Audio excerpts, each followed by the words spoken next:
I have joining me via telephone Professor Uche Uwaleke. He's a professor of capital market. Prof, it's a pleasure having you on the program.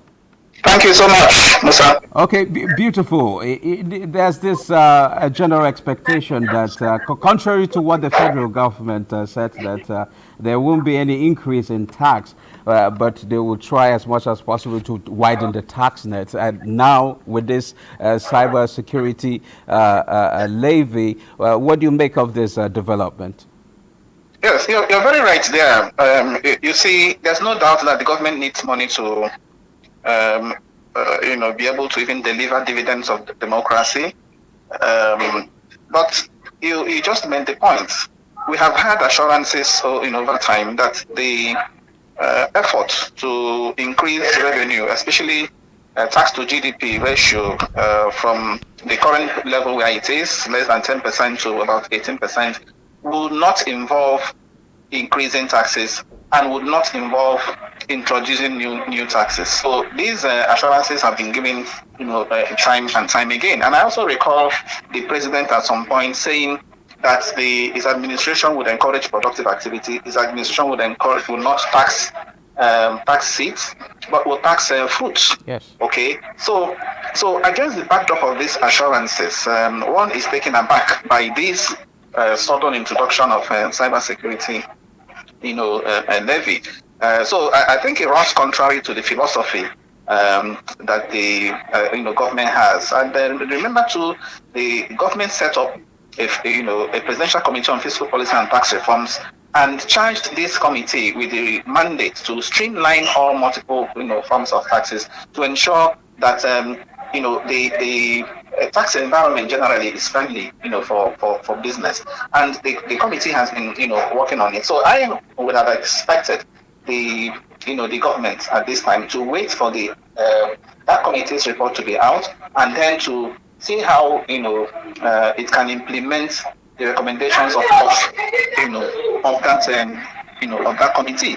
So I think it's coming to that's why I described it earlier on as ill-timed. I think it's not something that should come now. Again, look at also the fact that Nigerians have been battling with a number of if you like, a cost of living crisis. Yeah. We have had this, apart from the issue of fuel subsidy removal. We also there is also this unification of exchange rates. The fallout of that, and recently the hike in electricity tariffs. So when you look at all this, okay, what simply comes to mind is that this is not the time to introduce any levy or tax of this nature. Prof, just a quick one. How long do we have to wait for the recommendation from the Presidential Committee on the Tax Reform and Fiscal Policy? How long do we have to wait for that? Because it's very important. The cheering news is that not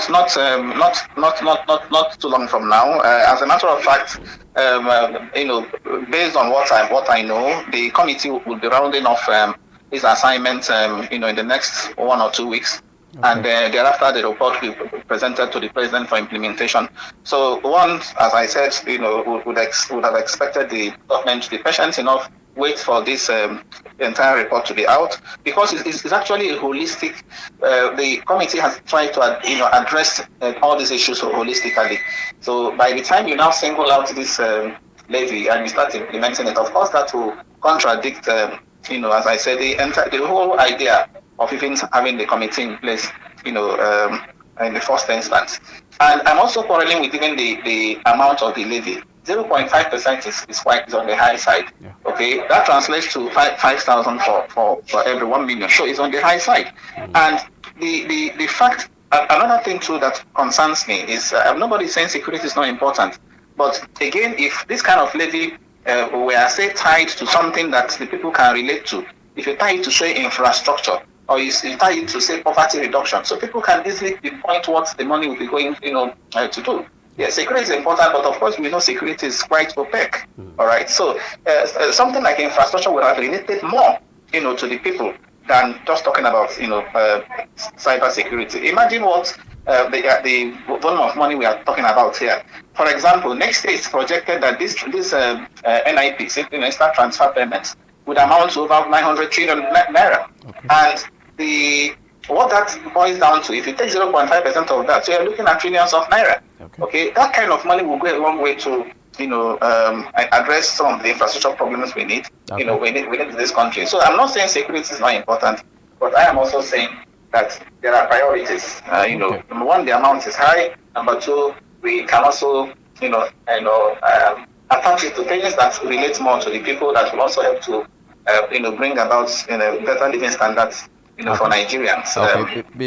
Thank you very much, Prof. I'm afraid we have to just leave it there. I believe you have other engagements. Thank you very much for your contribution.